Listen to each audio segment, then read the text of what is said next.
My name's Iyna. I am a mum. I am a cancer survivor. I had stage 3 breast cancer. I am a HR professional who works full time. And I also had a charity and now do a lot of work around supporting breast cancer patients and raising awareness of breast cancer within the South Asian community. So I have several little small hats.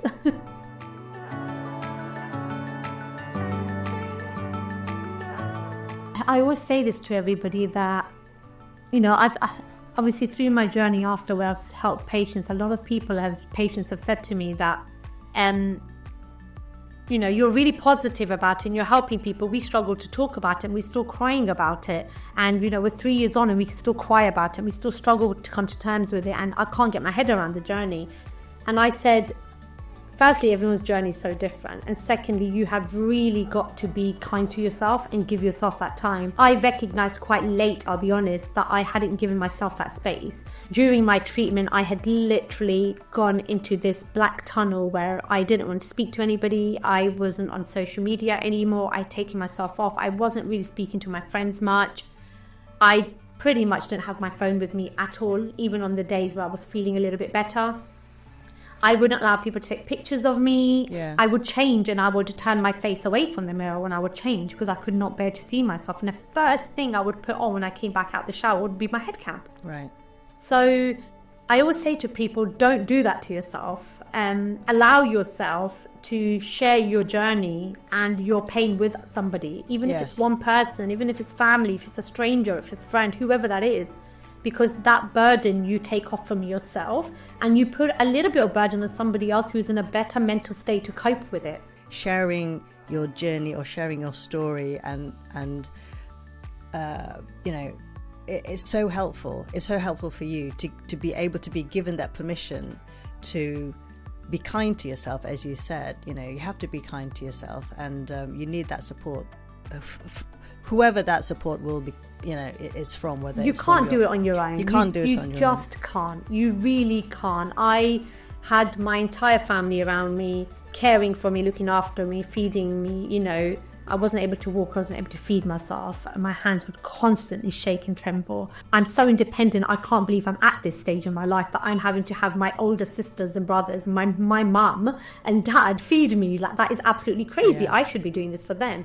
But I realised maybe later than not during the treatment that I can't do that. I have to allow other people to help me. Yes. And they want to. Your loved ones want to help you. That's they feel helpless enough already. That's true. Give them the opportunity to play a role within your journey and feel useful for you. Yeah, no, that's really, really true.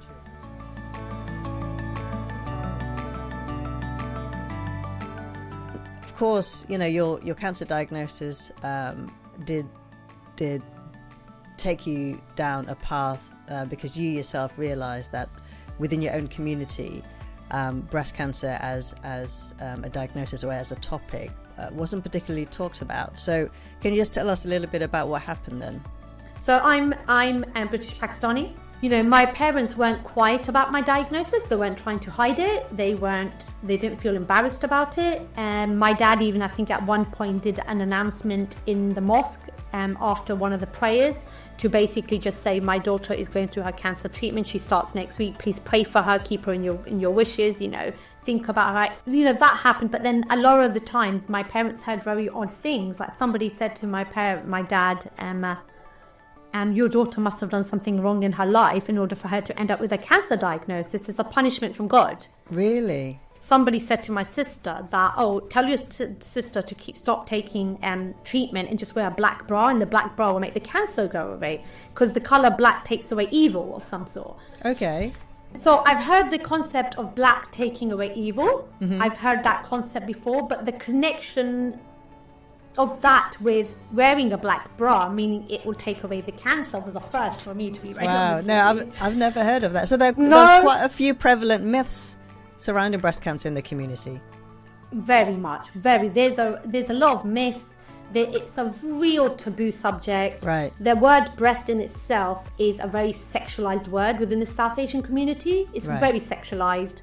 So when you say to somebody, I've got breast cancer, it's like they don't want to hear the word breast. Right. Because the word breast is sexualized. They've even forgotten that you've said cancer. They can just hear the word breast and it shuts them down completely to have a conversation with you. So not alone is breast a bad word or, taboo word, on top of that, you've got cancer attached to it. So it's just a double whammy. That's it. It's a double whammy. The word breast and then cancer together is a topic nobody wants to talk about. Right. Women would not self-examine. They didn't have the knowledge of it. They didn't think breast cancer even existed in the South Asian community. Right. I spoke to women, and one lady said to me, you need to stop taking treatment and just pray. It's your lack of prayer that has got to where you are. And again, I say this, I was protected in that bubble, so I didn't see the outside world to some extent during my treatment. I just saw what was in my little bubble. But then when I left, when our treatment kind of finished and I started to then open up about my journey and talk to people, because I realized that my voice can maybe help others. I had so many people. I went on to Victoria Derbyshire's show on BBC Two and to talk about the perception of breast cancer within the South Asian community. And off the back of that, a few people contacted me. What I heard from these women was so heartbreaking that I think that was my trigger of I'm in a place where I think I can do something, right, and I've got to do something. I heard women say their husbands have kicked them out of the house and divorced them, told them to leave. Because of breast cancer? Because they've had a breast cancer diagnosis.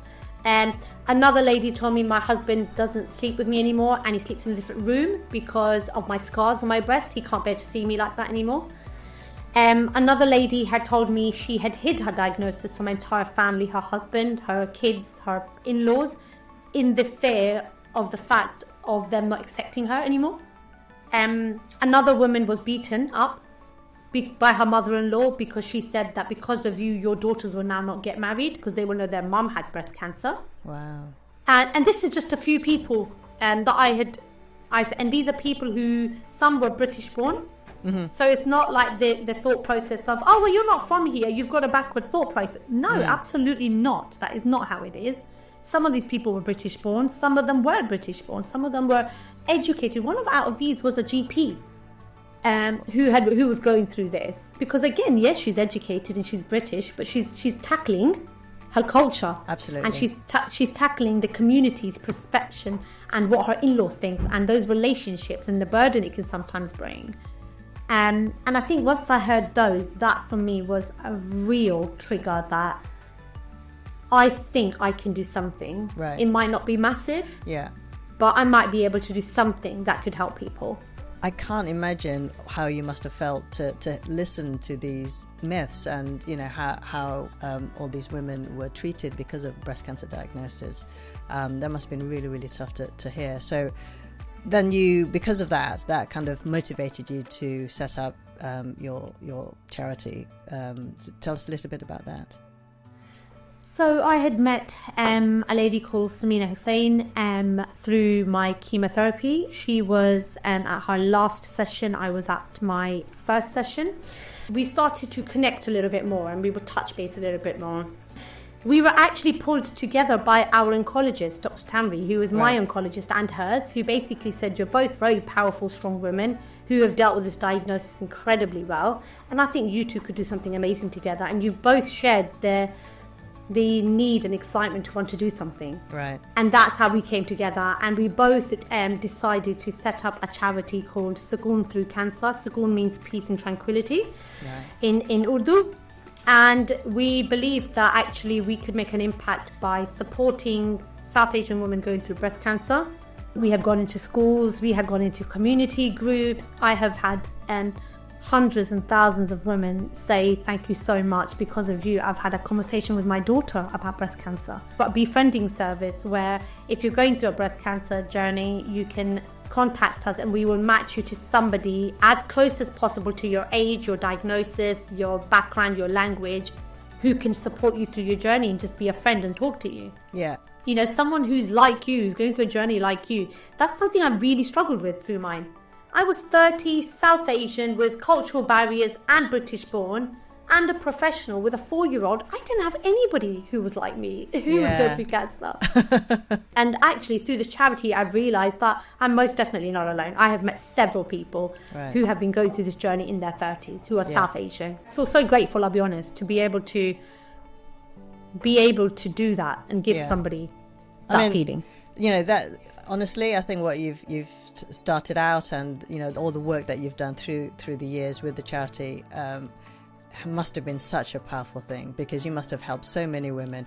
It's really difficult to talk about breast cancer for some people. So for you to have been able to allow this conversation to thrive and flourish, and you know, give permission to people who have been in the same position as you to be able to talk about it with others, that must have been such a powerful thing to be able to impart. So, you know, how did working through the charity impact you as a person? I'm very open about my journey, because I truly believe, how can I ask other people to be open about breast cancer, to talk about breast cancer? It's not a taboo subject.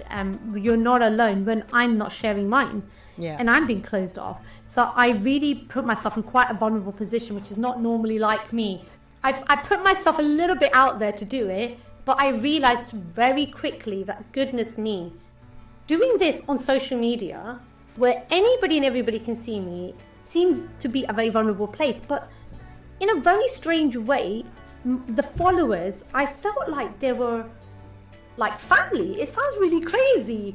I felt like it was a safe haven, and actually, whilst helping others, I felt like I was getting therapy. I want to drive change within the community. I want to educate the community. I want people to be breast aware. I want people to be able to speak about it. I want people to never feel like they have to do this journey on their own. I want kids to be knowledgeable. I don't want them growing up thinking wearing a black bra is going to make their cancer go away. I do not want people thinking that. I want them to be aware. You know, I want them to have knowledge. That's it. I want them to have knowledge. I want people to thrive through their treatment. And I truly believe you can. I believe if you keep a positive mindset, I believe if you keep your mind strong, your body follows most of the time, and then strive. And cancer, as you can see from me, for many, isn't a journey that ends. It's a journey that you have to continuously keep practicing and learning through gratitude, through mindfulness, through self-love, through self-care, through positive thinking. So drive, thrive, and strive. Strive, Perfect. There's such, you know, powerful 3 words there to end this episode.